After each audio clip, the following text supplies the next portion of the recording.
in the beautiful West Yorkshire sunshine. It's absolutely extraordinary. Lovely to see you. That must be the safest place in West Yorkshire here.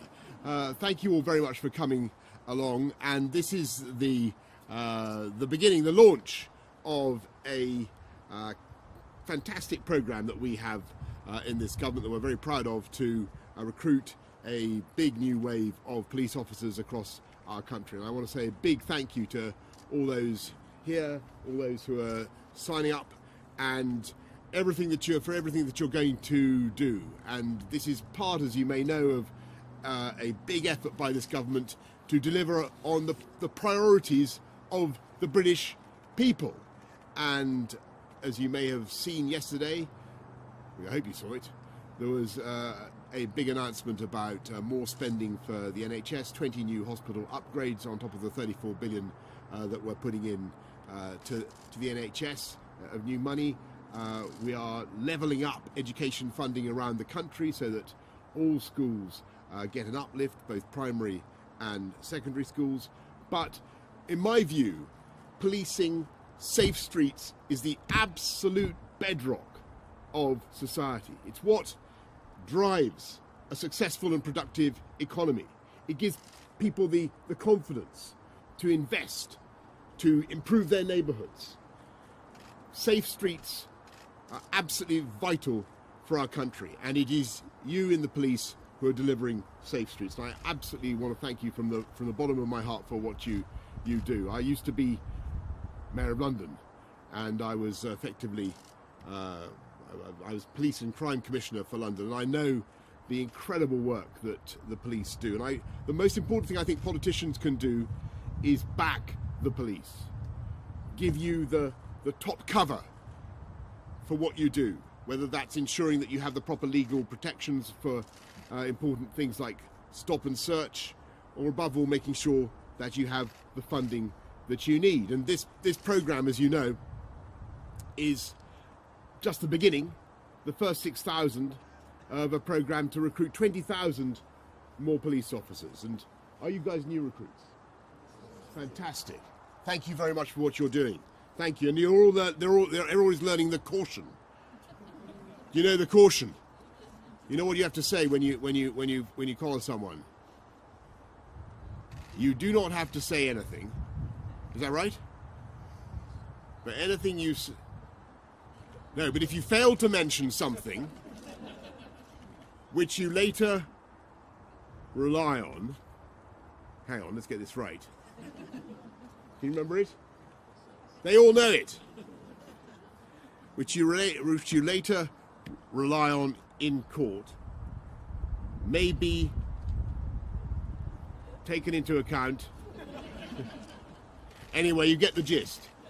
And it's part of the training of the police in a law-abiding country that we know people's rights and we give them their rights. And it's part of the trust between the public and the police. And it's absolutely vital that the public has that trust in the police. Now, I think the police in our country have a unique relationship with the public. It's quite unlike what you find in many other countries around the world.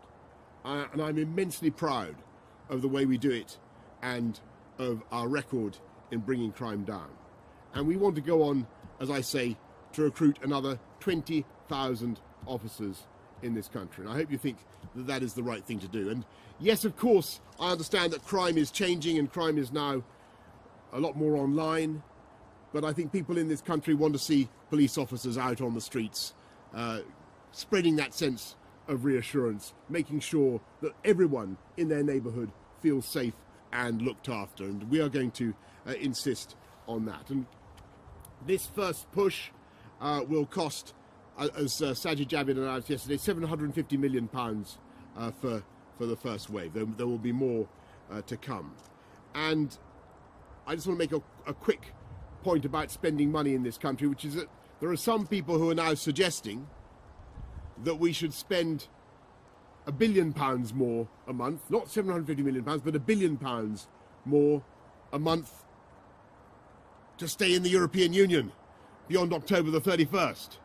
And I have to tell you, I don't think that would be a good use of public money.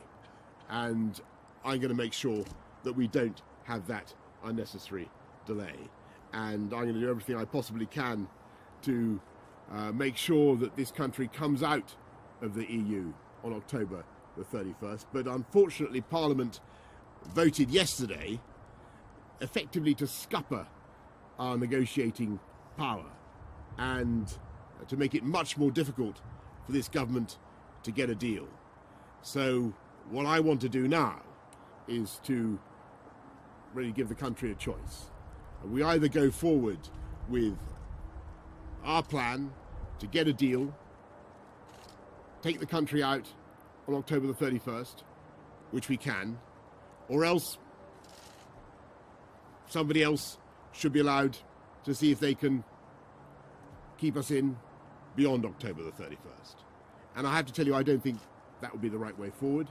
And I think if people really think that this country should stay in the EU beyond October the 31st, then that really should be a matter for the people of this country to decide. Because at the moment, what Parliament is voting for, or Parliament voted for yesterday, was a system by which the EU itself would decide how much longer we had to remain in. And I, for the life of me, cannot think that is the right way forward. So all I can say, and I hate banging on about Brexit, I don't want to go on about this anymore, and I don't want an election at all. I don't want an election at all, but frankly, I cannot see any other way. The only way to get this thing done, to get this thing moving, is to make that decision. Do you want this government to take us out on October the 31st, or do you want Jeremy Corbyn and the Labour Party to go to that crucial summit in Brussels on October the 17th, effectively hand over control to the EU and keep us in beyond October the 30th. I think it's a no-brainer. I'm sorry to bring this painful subject up this afternoon, but that is the reality of what we face. And for me, there can be only one way forward for our country. I think what the people of this country want us to see is the government of this country focusing not on Brexit. That's been going on for 3 years. I think the people of this country want to see us focusing on their priorities and their needs. And I think they want to see people like you serving police officers, men and women, being allowed to get out on the streets and do your job. And they want to see a government that funds you properly and allows you to get on and do that and directs all their attention and all their concern on that priority. And I can tell you that is what I want to do. But we must settle this EU debate. We must come out of the EU on October the 31st, and then I want to get on and deliver all the priorities of the British people. And as I say, policing, making our streets safer, that comes first, and that is the top priority of this government. So thank you all very much for what you're doing. I'm sorry to have tested you on the caution and got it, and myself got it wrong. But you are going to go on, you guys have fantastic careers as police officers, and it's a wonderful, wonderful job, and I know that you will find it immensely rewarding. Thank you all very much for coming along this afternoon. I think I'm going to take some questions from the media. There they are. They've been patiently waiting at the back. I'm going to go to Andy Bell of Channel 5. And then Paul Brand of ITV. Andy, are you there? Yeah, I'm here, Prime Minister. Hello. Thank you, Prime Minister. Aren't people entitled to ask, if your own brother can't back you, why should anyone else? Well, actually, my own brother, as you'll have seen from what he said this afternoon, well, first of all, I want to pay great tribute. Andy's asking about my brother Joe, who is a fantastic guy and was a brilliant minister for science, for universities, did a fantastic amount of good work for us, for this country in that area. Now, Joe doesn't agree with me about the European Union because it's an issue that obviously divides families and divides everybody. But I think what Joe would agree is that we need to get on and sort this thing out. And I think what Joe certainly would agree, and I think he said as much this afternoon, is that this government has exactly the right priorities when it comes to dealing with the issues that really matter to the British people. And I'm talking about making our streets safer, I'm talking about improving our hospitals and improving our education service. So I thank Joe for all the work that he's done and for the support that he's given for our domestic agenda. And I'm going to go now to Paul Brand of ITV. Thank you, Prime Minister. Prime Minister, if your own brother has lost faith in your plan... I'm sorry, go on. Related topic, Prime Minister, but a different question. If your own brother has lost faith in your plan, surely you'll have to be the next member of the Johnson family to resign. Well, my intention, as I said just now, and I'm absolutely determined to do this, is to deliver on the mandate of the people. We have a democracy in this country, and the way we work is that when the people of Britain take a decision, parliamentarians are sworn to uphold that decision. And that's what we all said we would do several times in the House of Commons, to respect the result of the 2016 referendum on the EU, when people voted by a very substantial majority to leave. We all said we would do it, and that is what I want to do. And I have to say, I think there is a stark contrast between my approach and I hate to be party political, but that is the sad reality, the approach of Jeremy Corbyn and the Labour Party, because at the moment he won't. Not only are they voting to make it impossible for this country to decide on its own to leave the EU, but they're also making it possible for the people of this country to have an election. I think he must be the first leader of the opposition in history to refuse to have an election. In fact, it seems to me to be a breach of his job description. He's part of the opposition. He should be actively seeking an election. I don't think I've ever seen anything like it. But my job is to get us out on October the 31st, and that is what we're going to do. Beth Rigby of Sky News. Thank you. Mr. Johnson, when you became Prime Minister, you said you would unite our country. Instead, you're splitting your party, and now even your own brother feels he cannot serve under you. If your own brother doesn't trust you to act in the national interest, why should all of we? Well, as you'll have seen what Joe had to say about our agenda, and he's a strong... Look, people disagree about the EU. But the way to unite the country, I'm afraid, is to get this thing done. That is the reality. The longer this goes on, the more dither and delay we have from Parliament, inspired, I'm afraid, by Jeremy Corbyn, the worse this thing will be. What people want to see is a resolution, and they want to see us getting this thing done. And that's what we're going to do. Kate Ferguson from The Sun. Hello, Prime Minister.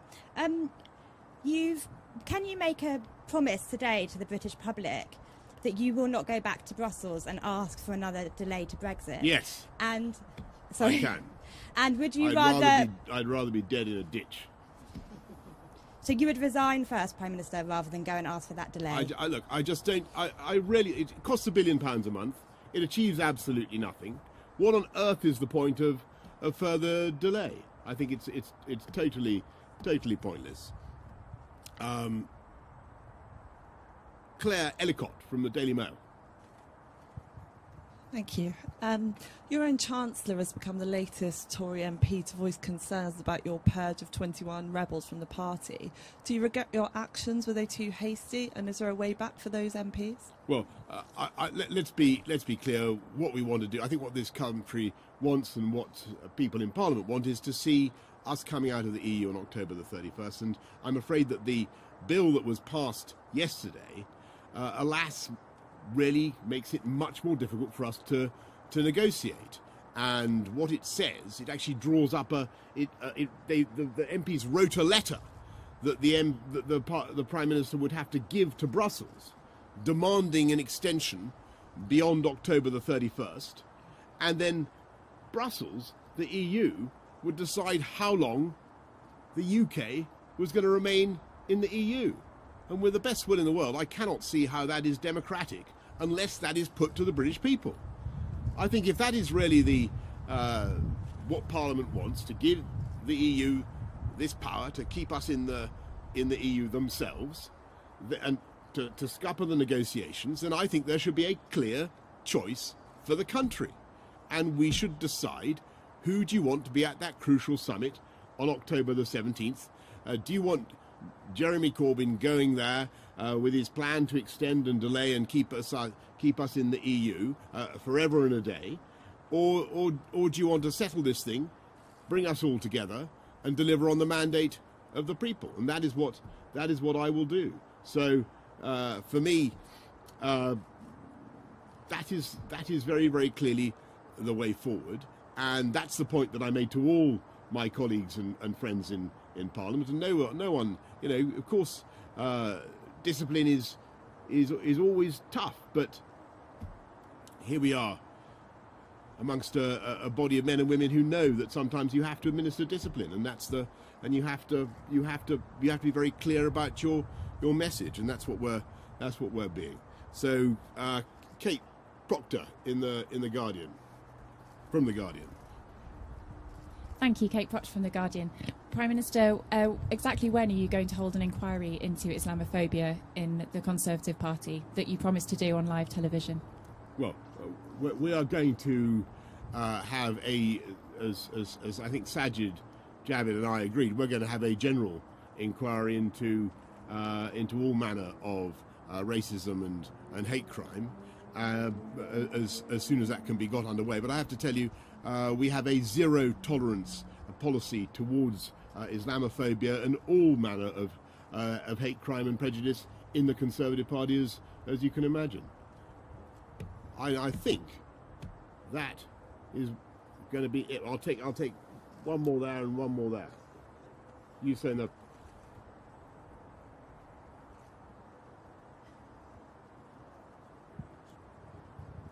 Dennis Staunton from the Irish Times. You, over the past few days, have been quoting the late Reverend Ian Paisley, who spoke about how his people were British but his cows were Irish, as justification for the idea that there could be a different agri-food regulatory regime in Northern Ireland to the rest of the United Kingdom. Could you foresee a different regulatory regime for anything else in Northern Ireland except agri-food? Well, you're right that was what Ian Paisley said. He said that of Northern Ireland, he said the people were British but the cattle were Irish, and in that idea there is the germ of a solution to the question of cross-border frictionless cross-border movement across the Northern Irish border. We do want to minimise all theoretical checks as well as practical checks. We think all practical checks can, of course, be taken away from the border. There's no need for, and the UK will not be instituting any border checks of any kind in Northern Ireland. But we also think there is scope for recognition of the practical reality on the ground in the agri-food sector in Northern Ireland, and but any extension, all that, it depends entirely. I've got to be and indeed whether it could be extended to any other sectors, that depends entirely on democratic control by the people of the United Kingdom. Do you see what I mean? That's the crucial thing. I take one more. Yes. Thank you very much. Thank you. It's Jessica Shankelman here from Bloomberg News. You've talked today, Prime Minister, about the need for trust. And Jeremy Corbyn says he can't trust you to hold an election before the Brexit date and before the EU Council. Can you today give a commitment that yes. you would... Right. Well, is that his line today? Aha. He can't... right. This is a new one. If I understood it correctly, you just said that the leader of the opposition says he cannot trust me to hold an election before Brexit. Right. Well, I said about 5 times in Parliament. How many times I have to say it? We want an election on October the 15th. October the 15th, and indeed, earlier if he wants. Let's crack on with it. I really don't see how we can have a situation in which the British ability to negotiate is absolutely torpedoed by Parliament in this way, with powers of the British people handed over to Brussels so that we can be kept incarcerated in the EU without that actually being put to the people in the form of of a vote. And time and time again, Jeremy Corbyn. Don't worry, I'm going to end very soon. You're right. Oh, that's all right. I'm so sorry. Okay, I think that is a signal for me actively to wind up. Okay, time and time again, Jeremy Corbyn has said he wants a vote, and he said he wants an election, and here he is. He's got an election absolutely being offered to him, and for reasons I don't quite follow, he seems to be opting out. I leave you to speculate as to why he may be reluctant to do it. But it seems to me if he wants to avoid a no-deal Brexit, or if he wants to avoid a hard Brexit, then he should believe in himself to go to Brussels on that crucial summit on October the 17th and sort it out. That seems to me to be the obvious thing. But I think what we should do is have an election and decide who goes to get there. Okay, folks, thank you all very, very much. And thank you all for listening so patiently for so long. Congratulations to all of you on what you are doing. And thank you very much for all that you are going to do, to all the risks that you're going to take, running towards danger rather than away from it, to make our country and our society safer. Thank you very much. Thank you.